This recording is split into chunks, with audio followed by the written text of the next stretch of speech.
Right now what we have in place affords us an opportunity to examine the behavior over time of individuals in terms of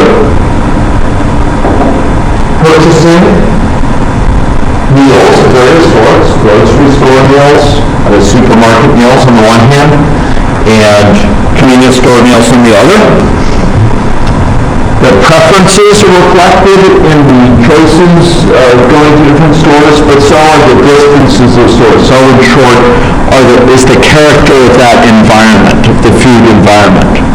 The fact that stores are closer or further away, that there's more grocery stores or fewer.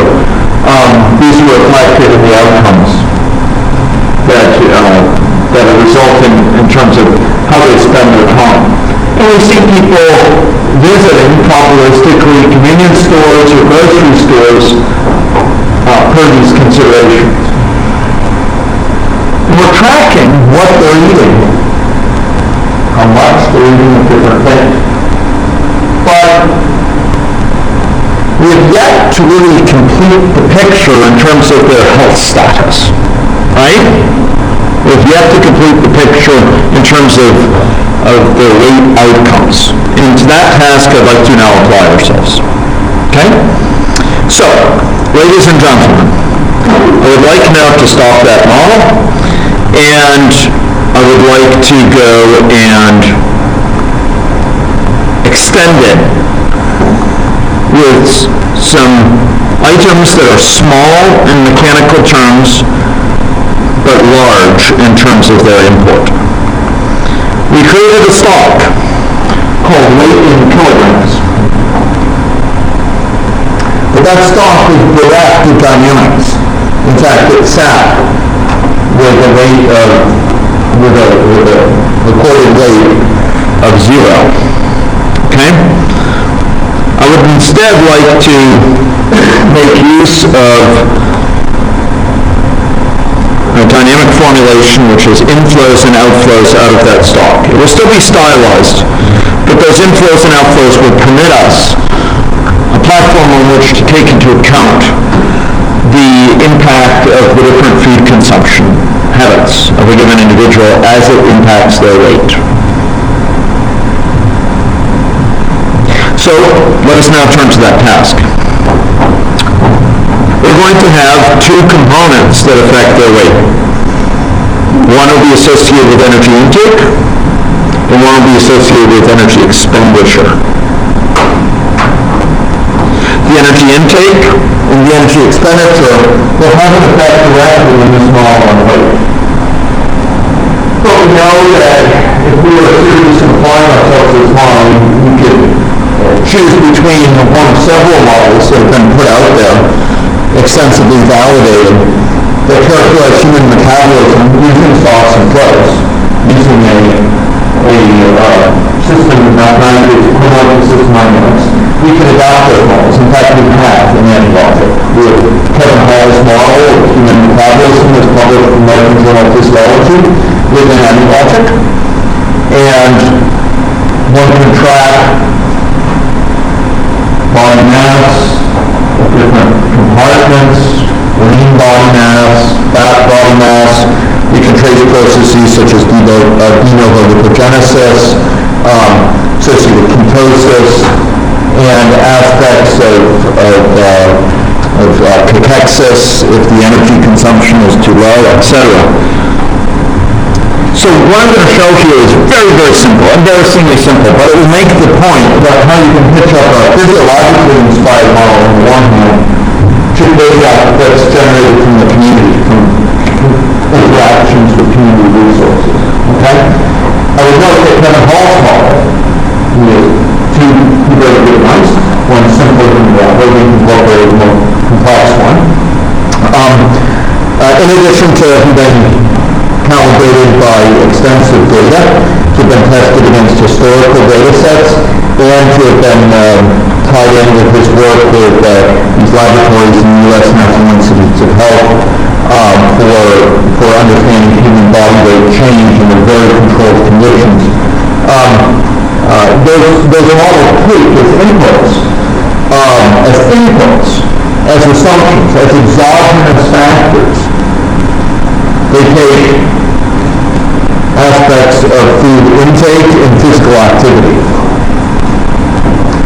even though this would be a very stylized model, you could plop in one of those Kevin Hall models, very good, well regarded, into this model, and you would have a much more complete view of the human physiology component. So let us not be discouraged by the stylized character.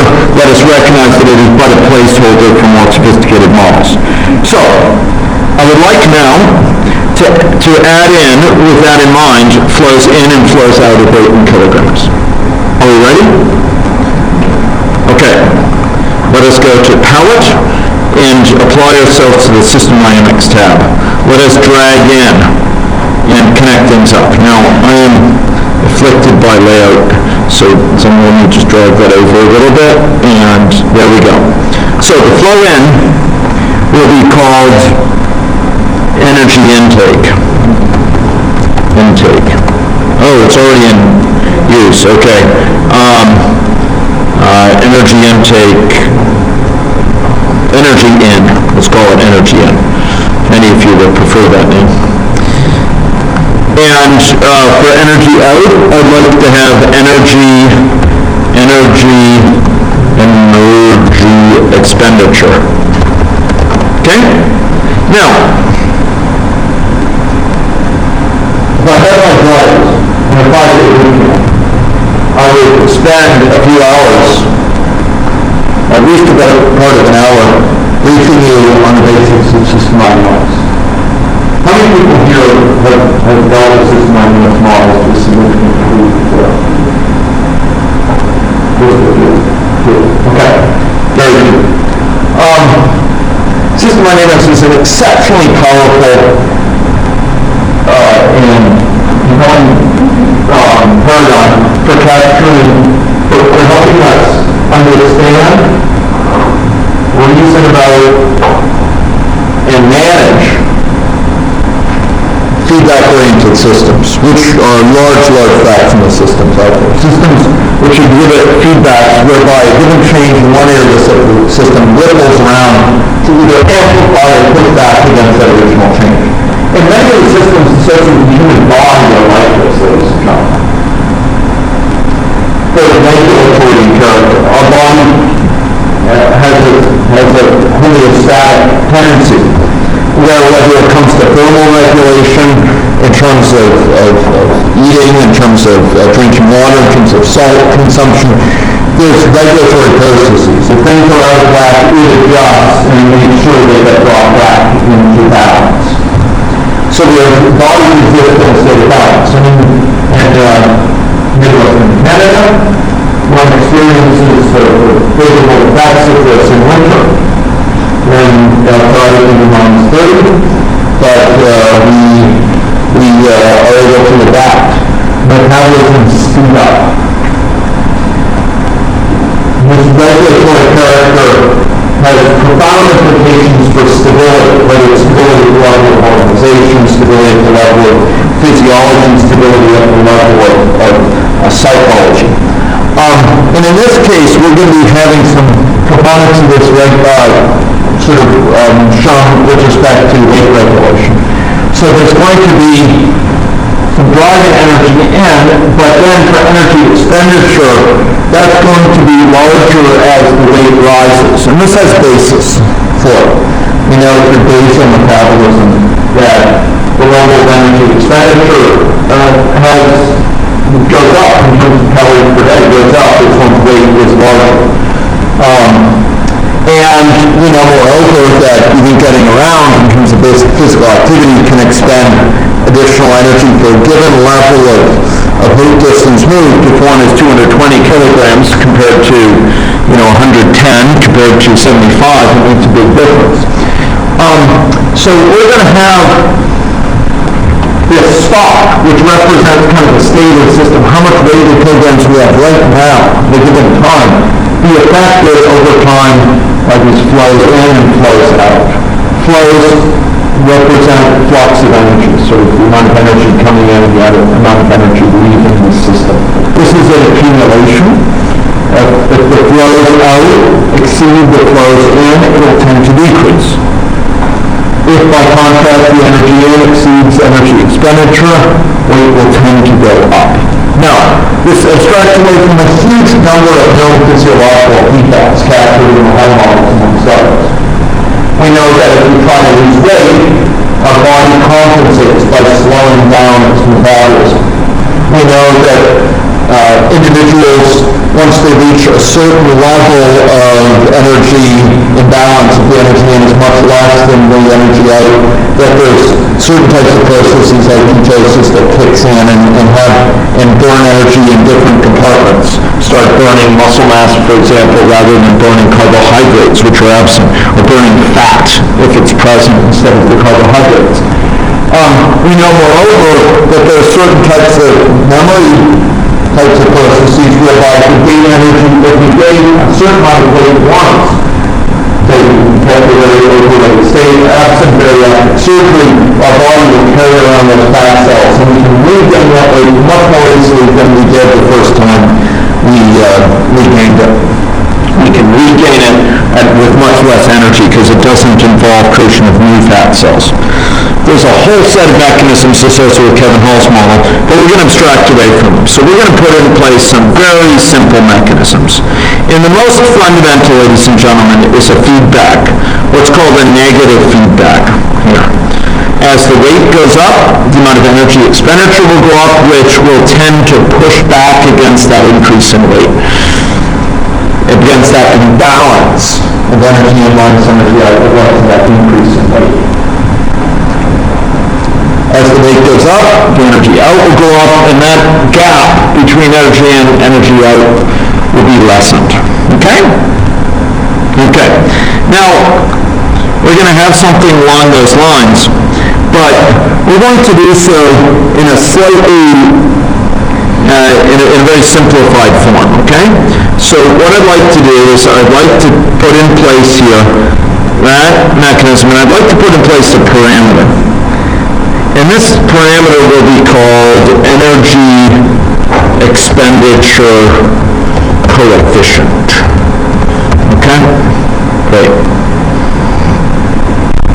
The energy expenditure coefficient here will be set to a default value of, and I should have written this down. We may have to adjust this, but let me pause for just a second here. It'll be associated with a energy expenditure coefficient of 0.01, okay? 0.01, yeah. Excuse me. 0.04, okay? I'm doing some calculations which involve changing from pounds to kilograms, because originally I built the model in pounds in the latter evening, okay? And now I'd like to connect this up to this equation here. Now, system dynamics enjoys many virtues to recommend it. One of them is that it's a very involved graphical tradition, where you basically specify the formulae. And we saw that yesterday towards the end of the day. We saw it for the health economics calculations that are being performed. Ladies and gentlemen, I would like you here to go and put in place a formula for energy expenditure that is given as follows. Weight in kilograms times energy expenditure coefficient. Okay? So, let me reiterate the feedback involved here.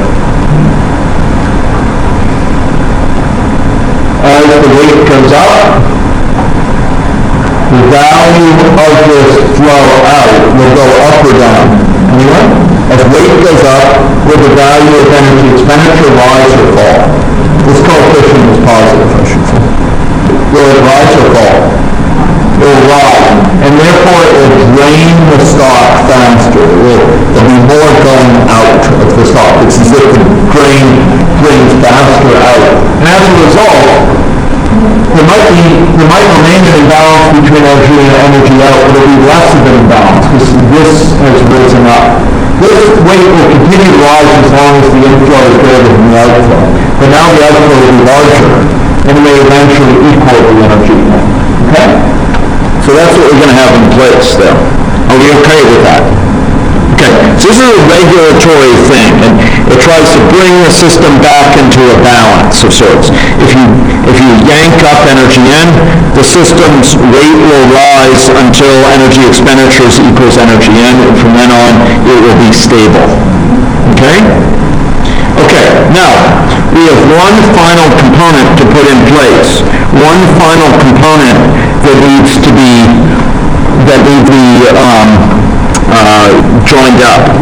And fortunately, ladies and gentlemen, it's a component that you already have put in place, so it requires no extra work from you. And that has to do with this energy intake variable here. I would like you to hitch that up to energy in. Now, AnyLogic is a persnickety package when it comes to system dynamics equations. You want to make sure that these links here are hitched up on both sides of them. That these links here are hitched up on both sides.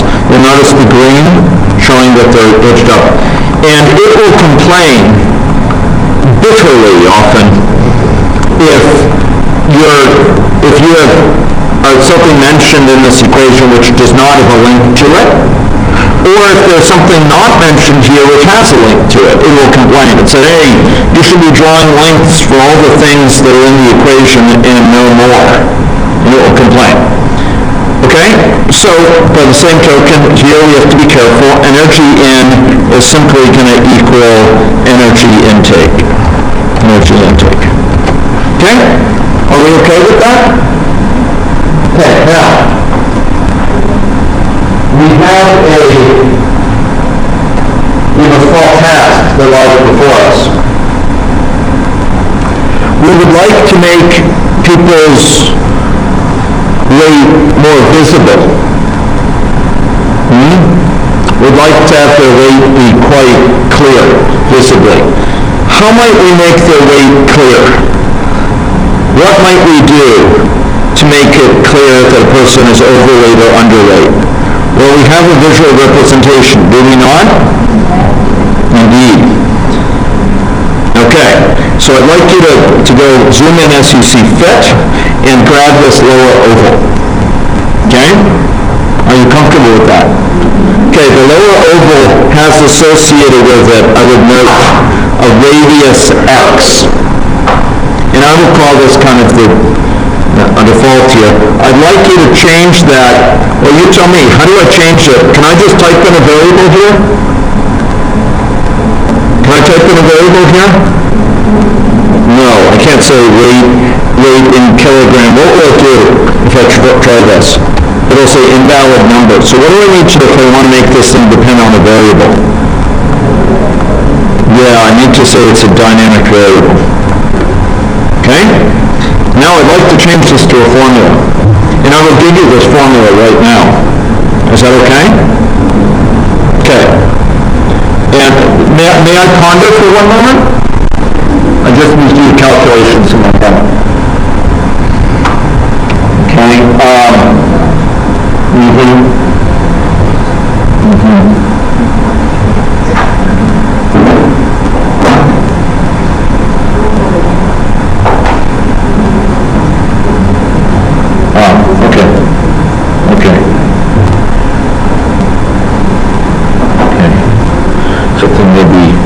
Something may be off here. Okay, yeah, I should have done one of the calculations differently. Okay, so that's fine. We'll come to it right now. This will be 3 times 3 times weight in kilograms. Weight in kilograms divided by 75. Excuse me, 75, okay?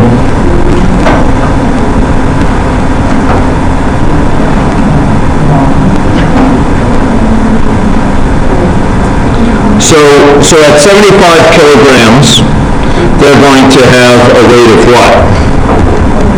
They're going to have a radius of what? 3. If they're twice that, they're going to have a wider radius yet. It's going to be larger. Their girth will be larger. If they have a smaller weight, they will be thinner than that. Does that make sense? Okay. So that's good, and I appreciate your bearing with that.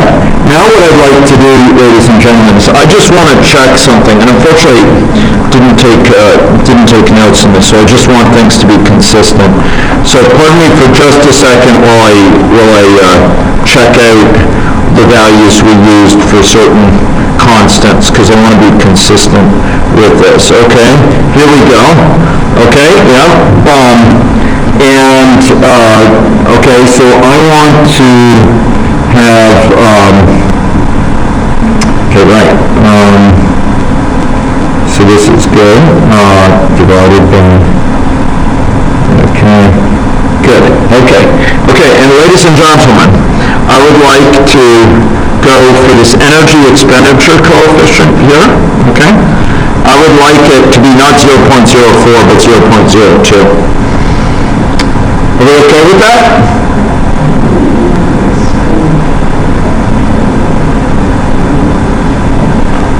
Are we okay?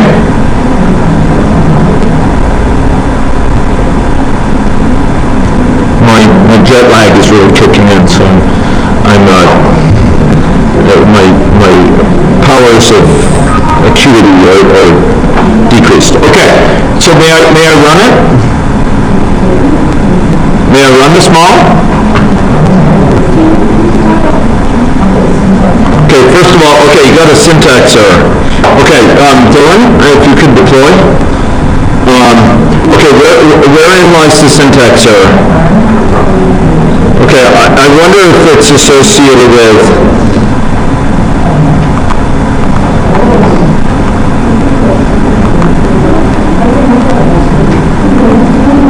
Dylan, is it possible she had an error when it was like this and then it's still complaining? Remember, if you put in something here,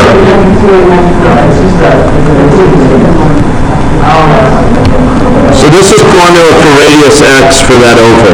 Here we go. There you go. Yes. Oh yeah, we need to, thank you. We need to specify an initial weight. And their initial weight, ladies and gentlemen, will be 75 kilograms. Thank you. I was thinking that while I was in the washroom and forgot. 75 kilograms for the weight. Are we okay? Okay, bring yourself.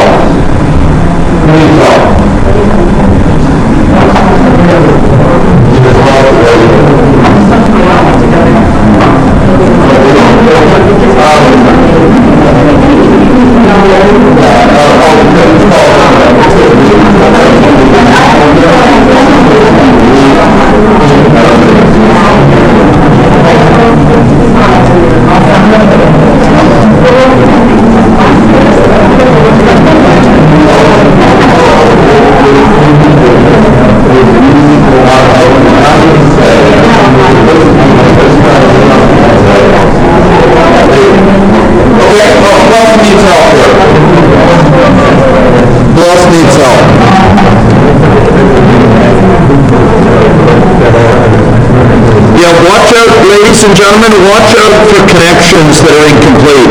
This has afflicted several members of the room. If you have this, it may look like it's connected, but it's not. You need it to be green. Green is the color for good to go. Okay? There we go. Now it's a applicant.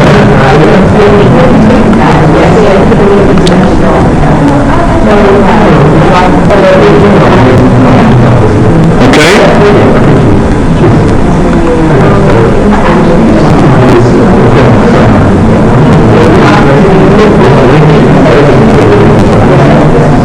Okay, ladies and gentlemen.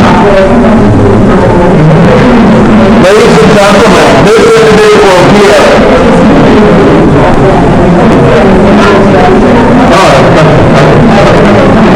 Individual here appears subject to a...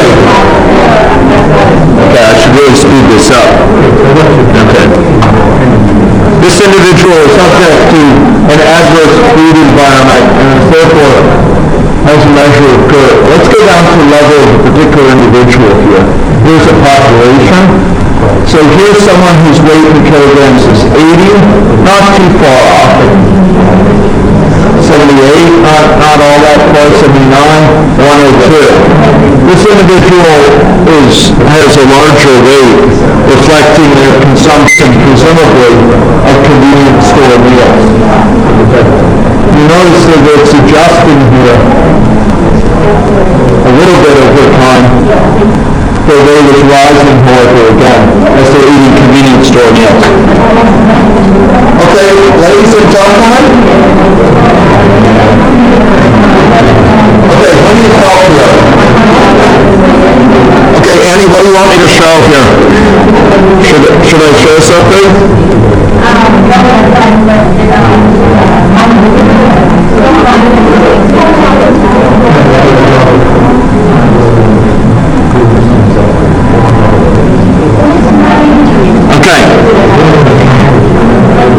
Okay, ladies and gentlemen.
Thank you.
gentlemen, I'd like to add, who's ready to go on for a little bit more here? You ready for a bit more?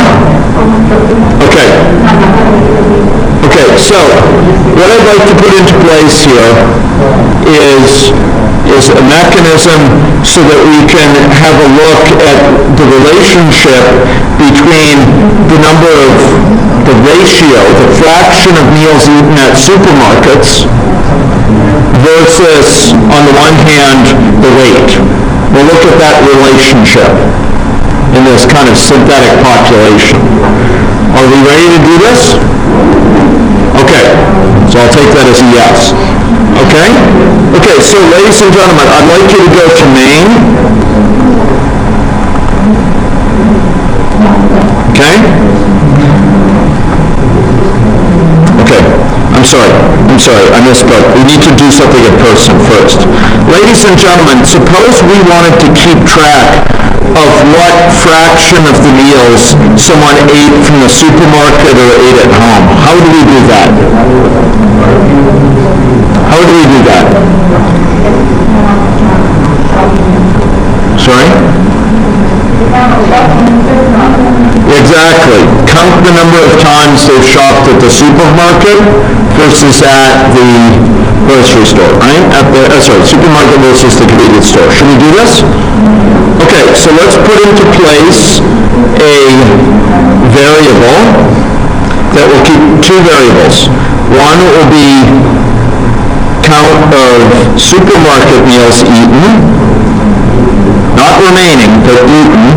So the count supermarket meals eaten. Okay? And what sort of variable will that be? Is it a double, an integer, a boolean? It's an integer. Okay? Next, we will put into place a count convenience store meals eaten. And is that an integer or a double? Integer indeed. And they will both start, ladies and gentlemen, at 0. Are we okay? Okay. Next. We're a lot of the way done, believe it or not. Okay. Where should these be incremented? Where should they be increased by 1?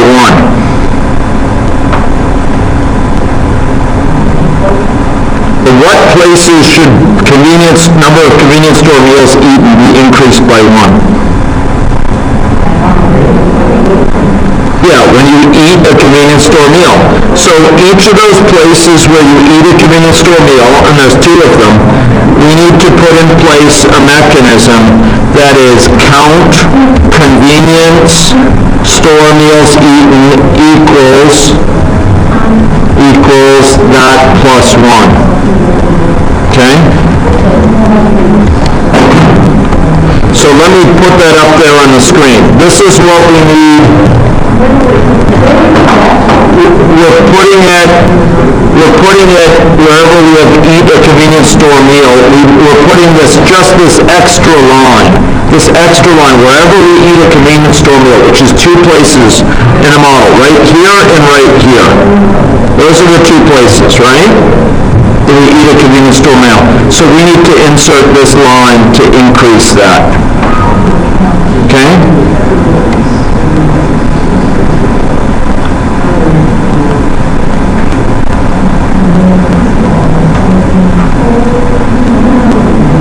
So there and here, right? Both these places, we need to record it, right? Wherever they eat a convenience store meal, we want to record it. Are you ready for that? If it's just increasing this by 1, do autocomplete for convenience store meals, right? All we're doing is we're saying, oh, they ate 1 more meal.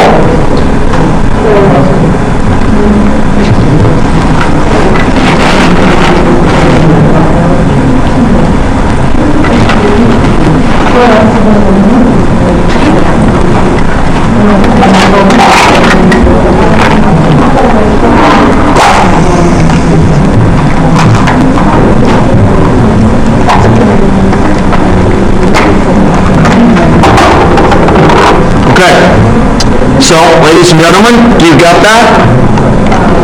All we're doing is we're increasing by 1 the number of this new variable called count convenience store meals eaten. This new variable. So I'll zoom in here.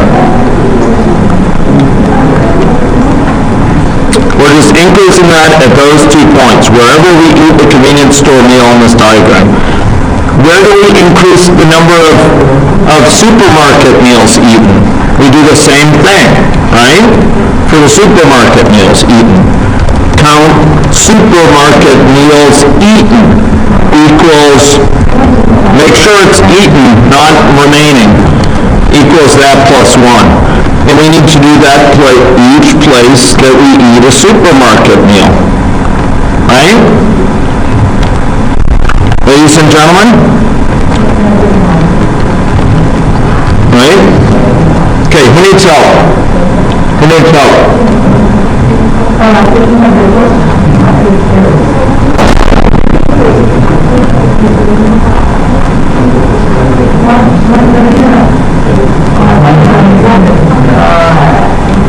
Okay, who needs help?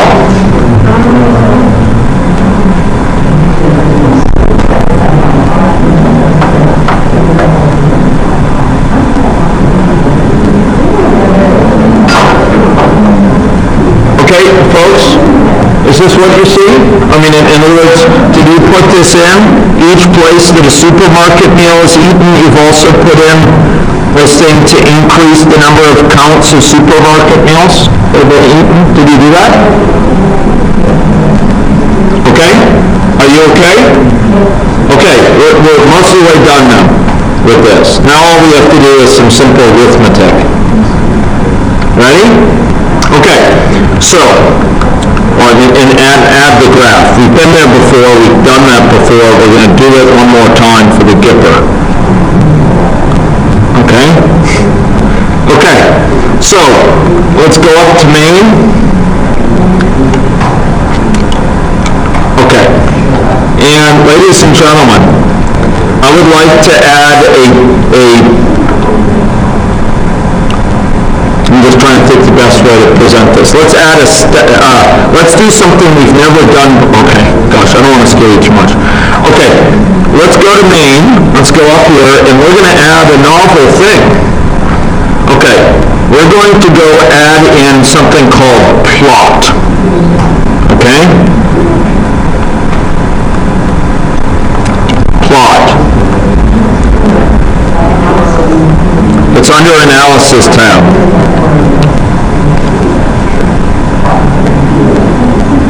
Okay?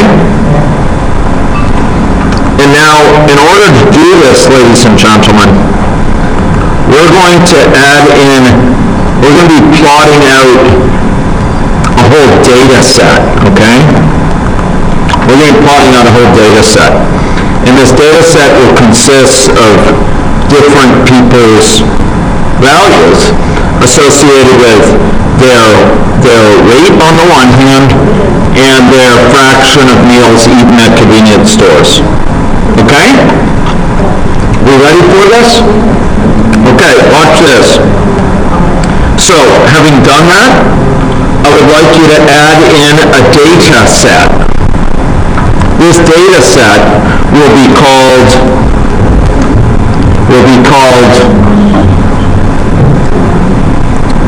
meals eaten and weight data set.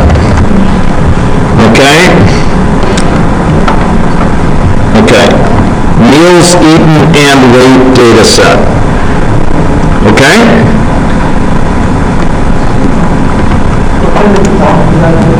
It was just a plain plot. It's a scatter plot. It's called plot, but it's secretly it's going to be a scatter plot. That's what it means. That's how we're using it, is as a scatter plot. It's not part of its name. It's called plot. Just plot. Okay. Dylan, what was the answer there? We got weird states where the agents said, go over to my animation is displayed, but there wasn't a presentation for the show.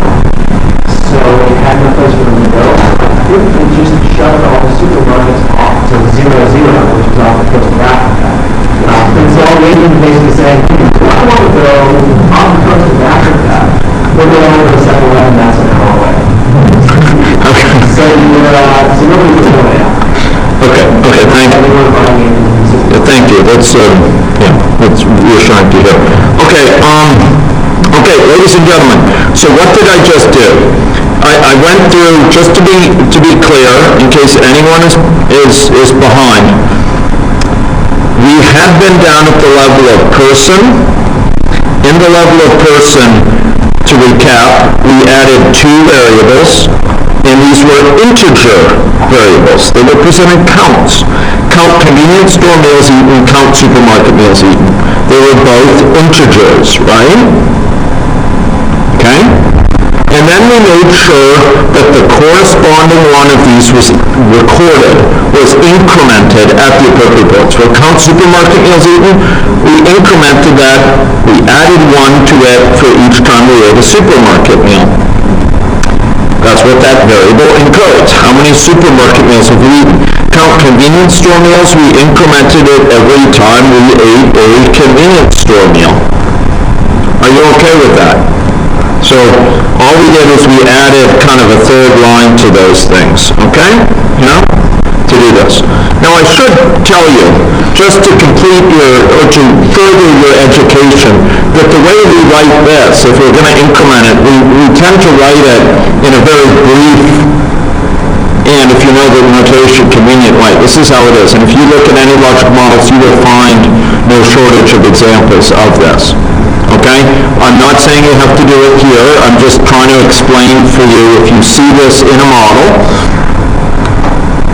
perhaps even a model built by your instructor, you will hopefully know what it means. Okay? Okay, so that's what we did. We recorded these things. And then what we did is we went to main. We went down main. And we went over here and added in to main, we added in a plot. And I enlarged it to give us ample room. I then dragged in, moreover, a data set, and I called it meals eaten and weight data set. Okay?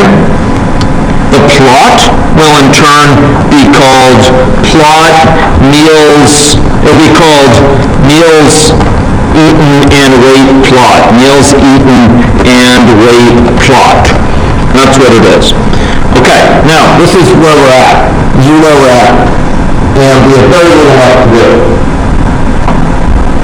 But here, because we'll add some insight of which I have not yet glimpsed. Okay? Okay. So, this data set, it's extremely important for the next couple minutes that you watch my actions. Okay, the data set should be set, there's a check mark here that says use time as horizontal value. We do not want that. We want to uncheck that. This data set, to feed a scatter plot, which is X and Y values, we want this data set, with a time, and one having one value for that time, another time, and one value for that time. This data set is called XY pairs. And the XY pairs is going to have on one hand fraction of those convenience stores, and the other, the weight control pairs. For each person, that's what the data set is going to hold. For each person in the population will be represented as a pair. What types of meals they have eaten thus far in convenience stores, and what their weight is. Okay? Are we ready for this? Okay, I don't hear a vote. Okay, we've come thus far, we don't have long to go. Now, there's a most unfortunate habit of any logic of keep up to 100 samples. I don't know why it is so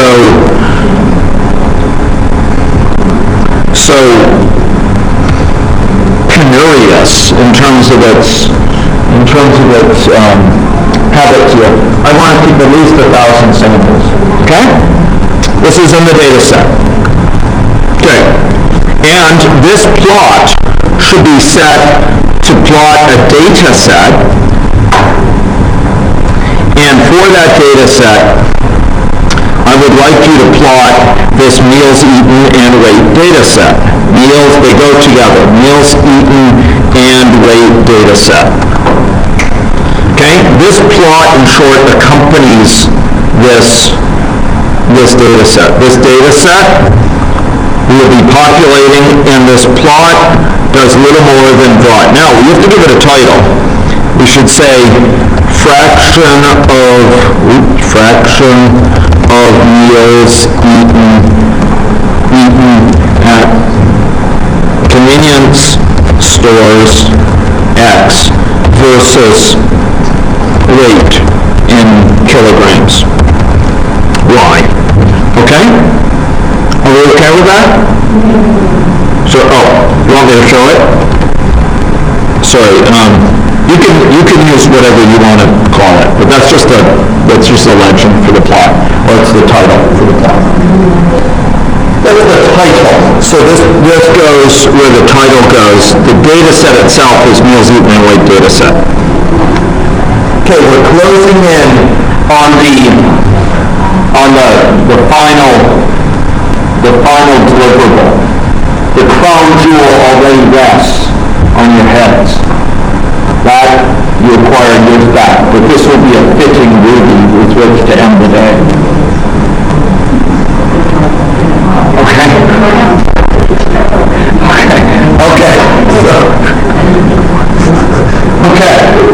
Are we okay with this?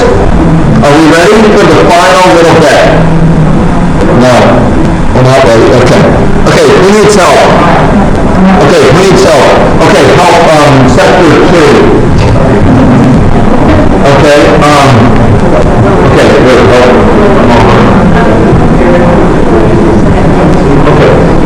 So you need to drag in a data set.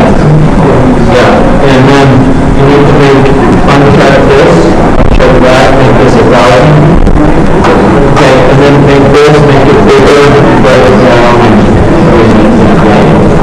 Okay, calculate the data, and then you get that data item, and then make a data set, and then make it, and then for data set, give it a name, call it meals eaten and weight data set. Meals and weight data set. Okay? Good. Excellent. Okay, so now click on this. And this like meals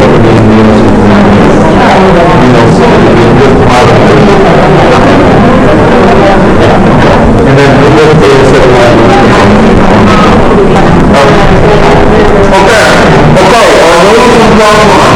we have one bit to do now. One bit to do. Okay? Are we ready?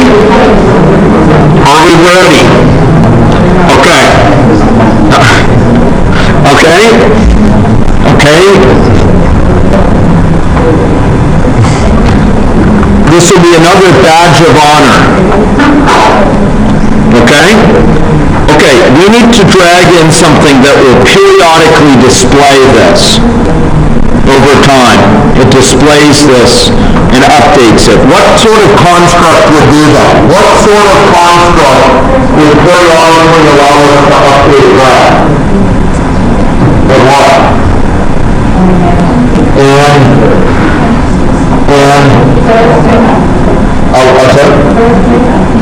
The first letter is E.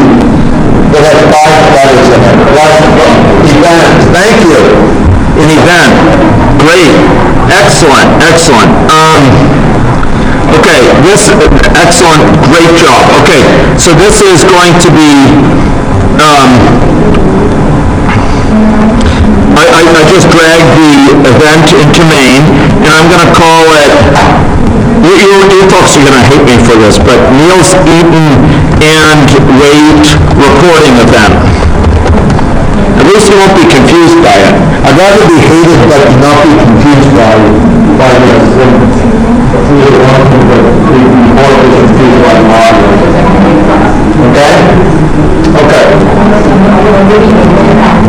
Okay, so I've just added this event. Sorry? Meals eaten and weight reporting event. I know it would trigger anger.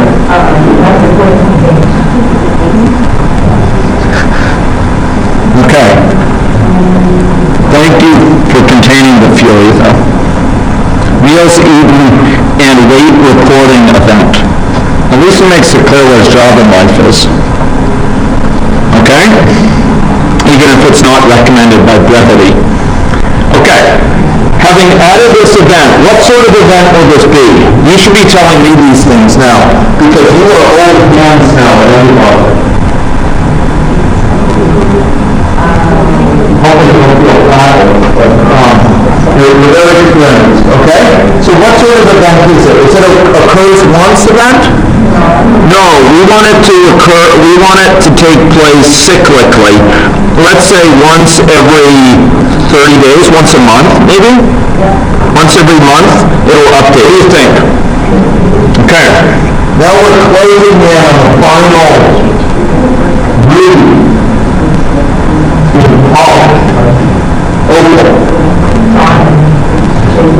Okay, a diamond.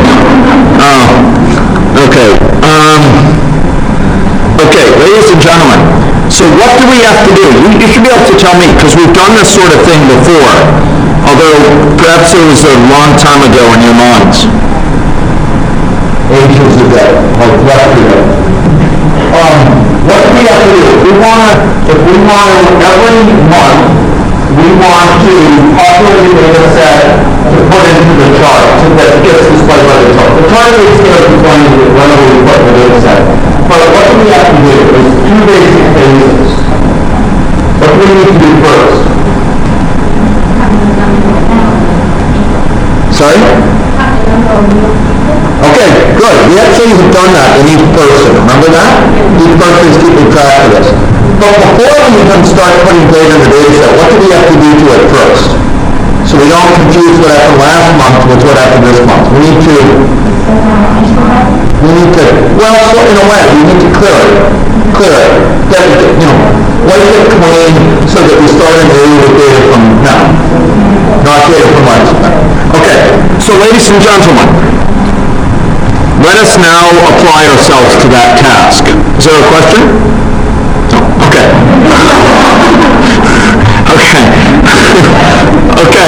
Okay, ladies and gentlemen, are you ready? I don't know who, do I want to ask that? Okay, so meals eaten and weight data set dot, anyone remember what I have to say? We did it yesterday in this very room. Dot reset. That's what we do. And you could probably figure it out. Remember, if you want to find all the things in there, just do control space and you'll see allow duplicate, get X. Oh, there's this thing called reset. Discards all stored data in their minimum maximum. Autocomplete, ladies and gentlemen, is your friend. Treat it with respect, see it early, see it often. Okay, so that's the first thing. Now we have to do what? Now that we've done that, we want a point on that graph. Here on that data set for each person's population in turn. They can be added as a point in a scatter plot showing a fraction of meals they ate and convenience stores versus their weight. How are we going to do that? What do we need to do with the population? We need to add the data set for who? For which person? Not for person. Okay, this is the name. So this person will name, and you want to point on that box for people. For each person. And how are we going to add that for each person? We're going to do what over the population? We're going to Was that, yeah, you see it? Higher in the hands. Okay, we're good.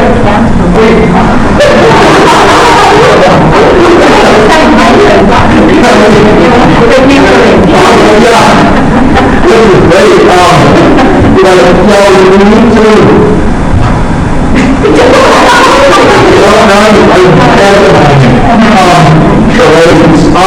we need to.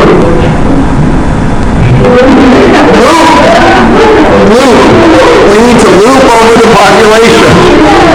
Or you could have said iterate or enumerate the population. Whatever we're going to do, we need to go through each person in the population and add them in, right? You know? Okay, that's looping. Now, I have a story about looping, but I don't know if there's not time enough for the moment. Let's put that into place. And if there's time enough at the end, I'll tell the story. Okay, ladies and gentlemen. Do you remember a for loop? Oh, okay. Don't worry, that's fine.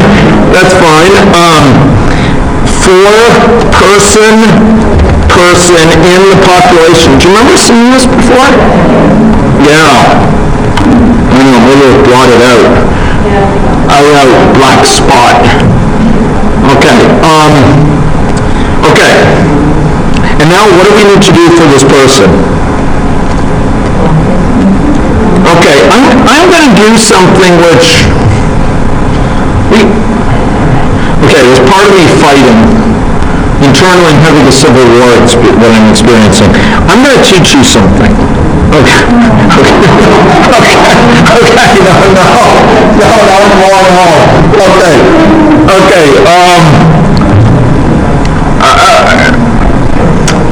I still think I gotta teach. I think you want me to teach you something. Believe me, it's for your own good. Okay, we want double fraction. We're going to give a nice name to the fraction you don't like that. Fraction of meals eaten in a convenience store. Okay, you'll hate that, right?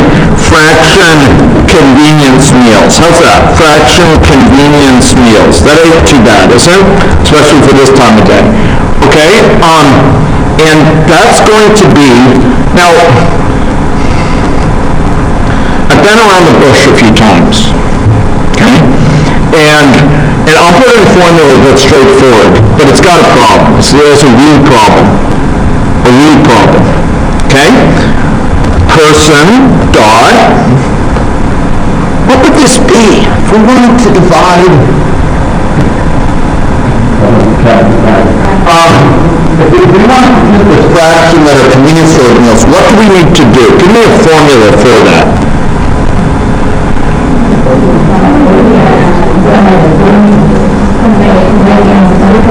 Convenient meals, good. Remember, count convenience meals over that, right? Okay, count supermarket meals. Okay. So I'd like, count super, sorry, we need to make it person dot super. Who's count? It's going to say who? And we want to say count supermarket meals plus the count convenience meals, right? A over A plus B. I think you've seen person dot, sorry, what about the space? Okay, count convenience meals eaten. Okay, so this is a thing of conceptual beauty, what we just did there. But there's a wee problem we're going to come back to. It's just a wee problem. But it will bite you other times, and if I don't tell you about it, it will bite you again. Okay? So ladies and gentlemen, we just computed that fraction, and guess what we're going to do now? How are we going to add that information in? Does anyone want to know? We're going to add it into the data set. Count. Here, I'll put it up on the big screen. This is all I put curly brackets there. I put curly brackets. These are curly brackets. Okay, this is what I put so far. This is what I put so far. And in this thing, it's count convenience store meals eaten divided by the sum of those convenience store meals eaten in the count supermarket. So it's A over A plus B. They have A stores eaten, they have A meals eaten at convenience stores, B meals eaten at supermarket, so we have A divided by A plus B. The fraction of the total that is due to convenience stores. Are we okay with that? Okay, unsettling silence. No.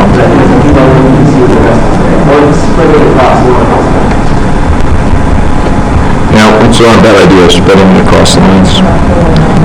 This is one casualty of the long names. Okay. Well, okay. Sorry? Oh, we're putting it into the event. Meals eaten and weight reported event. Okay.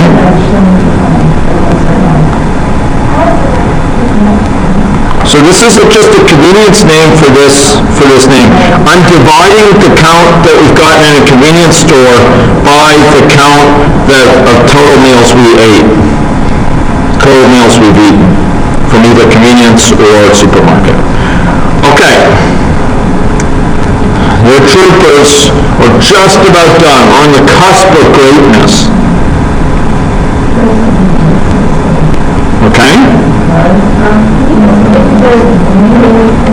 Yeah, happy to do so.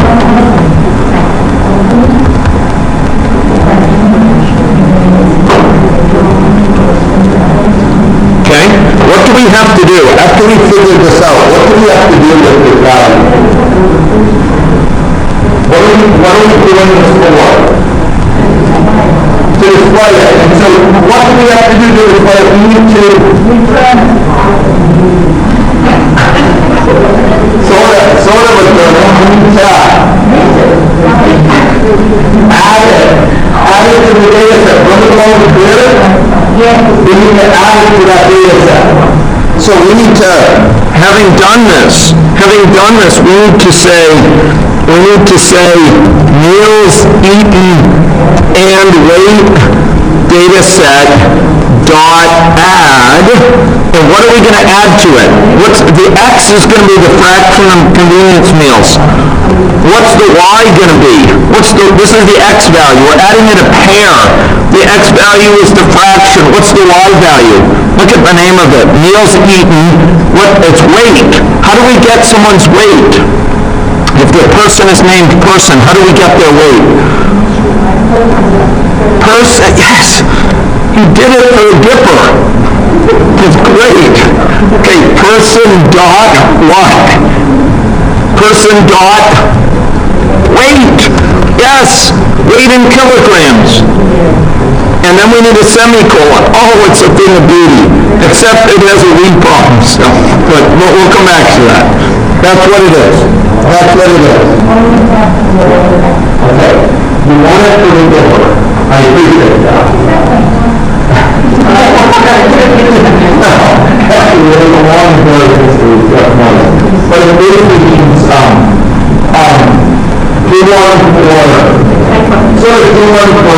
for that old guy you like, or something like that. Yeah, make it a routine. So, like you went out of public spirit, something like that. Put in one thing. I think Jeff is familiar with the phrase from its U.S. context, where it had suddenly political connotations as well. Yeah. There was a movie where the actor Ronald Reagan won one for the killer. Okay. So, are we okay with this?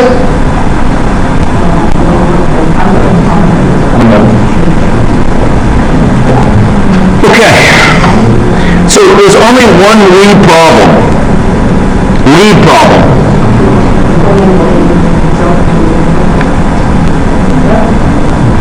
Are you ready to fix that little problem? Maybe not. Yeah, you know, if you build it, I think it'll be a happy camper. And if it's not a happy camper, it will tell you, and then Dylan can help, and Annie can help. But please do it now, and you should, I think it'll be a happy camper. Okay, who needs help? Who needs help? Okay, Ford on fire. Ford on fire. Who needs help? Who needs help? We're just about done. Just about done. All we have to do is one more thing, and we'll win it to be different. Okay? Okay.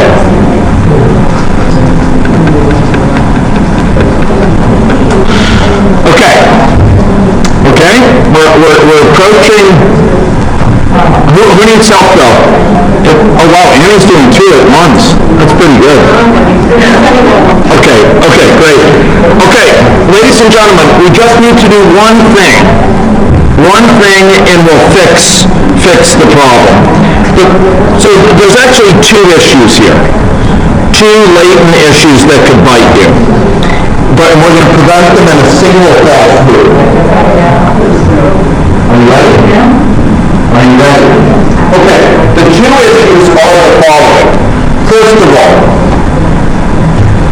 it is possible that this denominator is 0. In which case you'll have a 0 divided by 0, and it will be most unhappy with that. At the very beginning of the simulation, how many meals did the person eat? No one, not yet, not in place yet, and it will throw a bit. Right?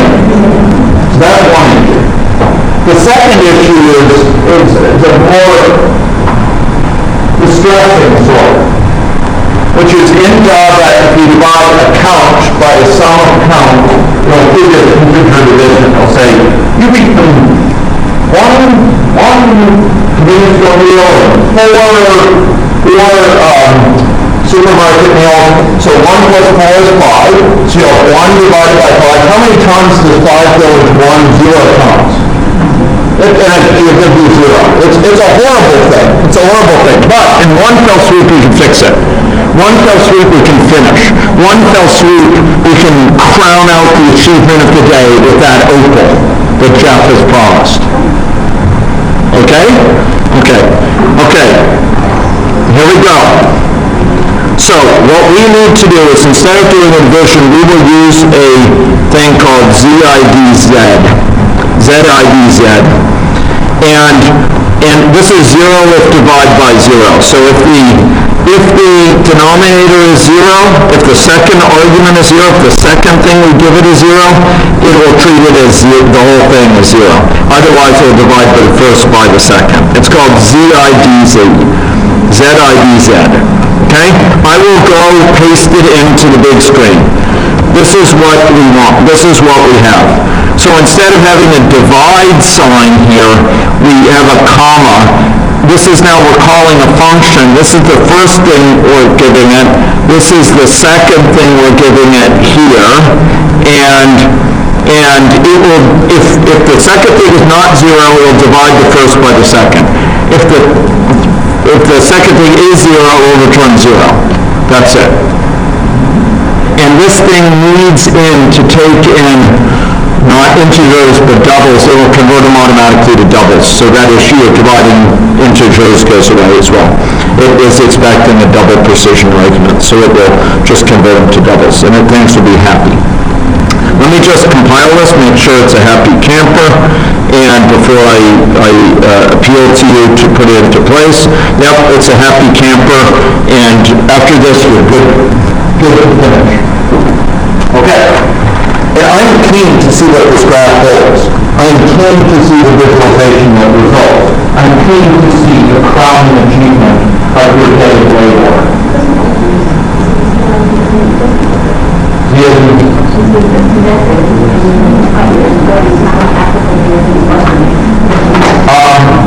Could someone get that?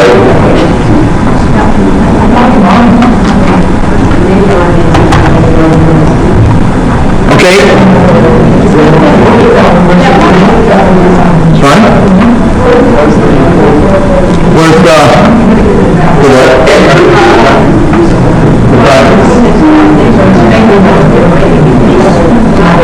Yes, but now we get rid of like this food that was before. We don't need the slash. This food is slash 4, it's non-zero. Okay. So, Dylan, were you able to fix that? Dylan, were you able to fix that thing?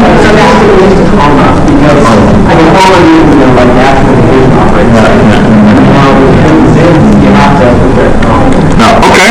So, who else needs help? Okay, do you want to run this thing? Do you want to run it? Do you want to see the crowning glory? Sorry? It basically divides the first by the second. This is the first. This is the second here. It'll divide the first by the second if the second is not 0. Otherwise, it gives back 0. That's what its job in life is. So it's like it's doing it again for you, but it's checking it. It's going to divide by 0. So A equals B, and A is 0, and B is 0, returns 0. Otherwise, it returns A equals 0. Okay, are we ready to go? Okay, let's go. Let's run this thing. Let's run it and let us see the fruits of our labor. Okay? Okay, ladies and gentlemen. Let's go. Here we go. Okay? Okay, here we go. Let's go see this. Oh gosh, look at that. Oh gosh, look at that. Okay, let's turn off those lines. We don't need those lines, do we? Can we get rid of the lines? Okay, let's get rid of these lines. The lines trouble us. Let's go back to the plot and let's turn off the lines. The lines are optional. Can we get rid of the lines with your permission? Okay, so select the plot. To get rid of the lines on the plot, which are unnecessary and distracting, select the plot. Select the plot. And then scroll down, and I think it's in the, right there. In the appearance area, there's a thing called draw line, and you will want to uncheck this. Uncheck it. Okay?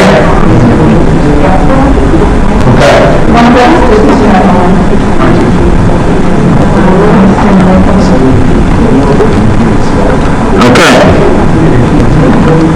There we go.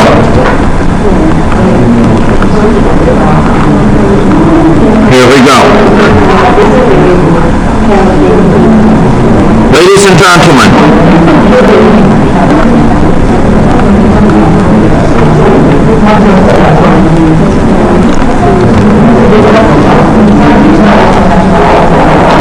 Okay, so we see something that's pretty similar to a line here. There's some variability. There's statistical variability. Where on does that statistical variability come from? Randomness and preferences, right? Because there's some people may be very close to a, for example, grocery store, a very convenience store, anyway,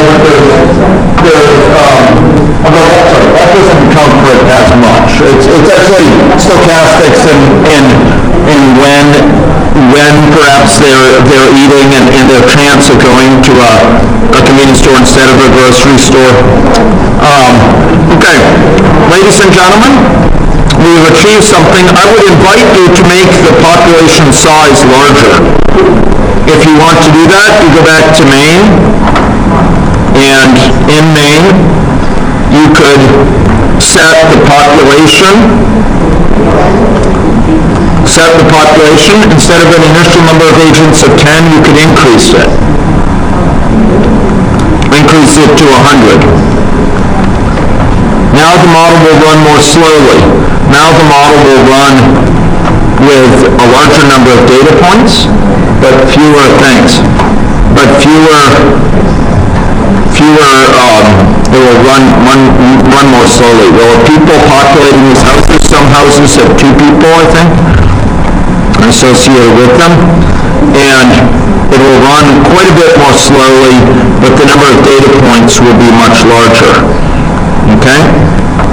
What will be much more interesting will be when this model comes to include another graph where you could look at, for example, closeness to grocery store on the x-axis and weight on the other, right? Okay, this is running quite slowly now. And I'll note that the reason this is running slowly is not because it's necessarily a hard thing to do, but because we're talking to any logic server or somebody else, we have to go across the internet every single time somebody wants to move. So you see this little thing down here? That's showing that you've got stuff downloading from somewhere else. Now, when you're building your own GIS model on like a big population in a big area, what you can actually do is download the file that AnyLogic is using, like an actual map, very detailed of the area that you want. And so then locally, your computer can basically say, here are all the possible routes, here's my person, immediately send them there. It doesn't have to talk to anything else, so it dramatically speeds it up. You notice that actually it's sped up considerably after finish, and this is the curve that's generated. This is the curve that's generated between fraction of milliseconds and then convenience stores and weight here. I would note that it's not at all hard to do a similar graph between x-axis being how far it is from that person's home to the nearest grocery store, and on the y-axis the weight for that person. That would be a simple thing, simple exercise to put into place. You notice this is also evolving here as time goes on. Yes.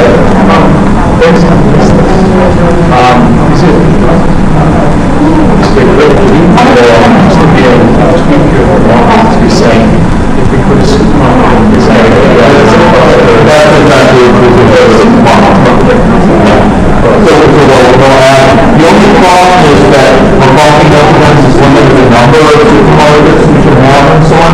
But I think actually, no, it would not be a hard thing to do in one way or the other. So we'll come to that issue. Yeah. Okay, ladies and gentlemen. Okay. Okay,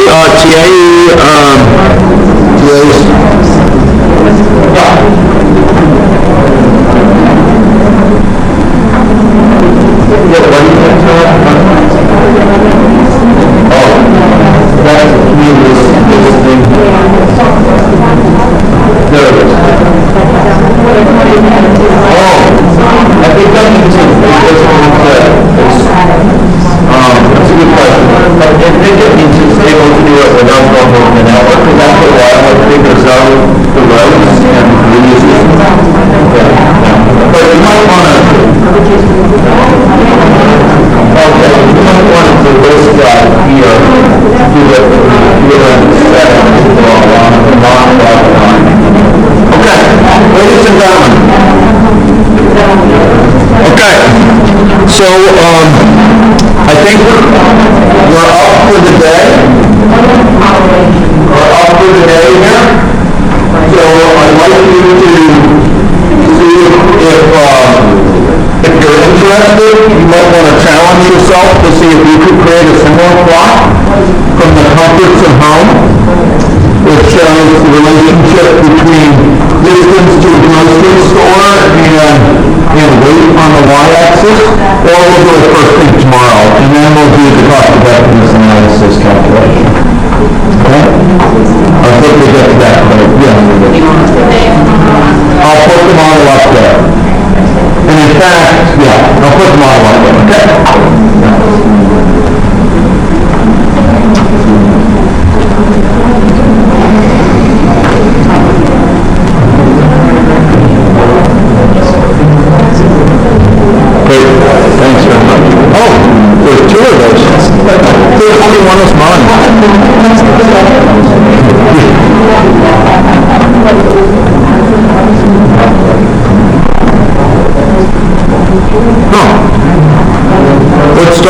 2 mice today. These are like the loaves and the fishes.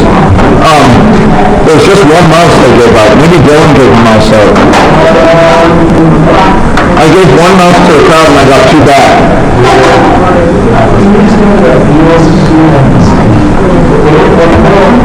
This guy?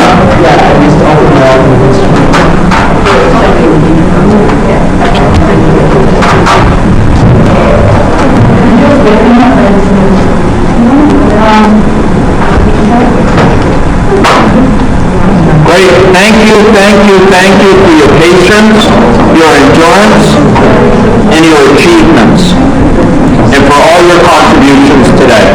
I really appreciate it, and we'll see you first thing tomorrow to finish up much of our coverage. We'll put in place that phonograph, we'll do an incremental cost effectiveness ratio, and we'll look at network.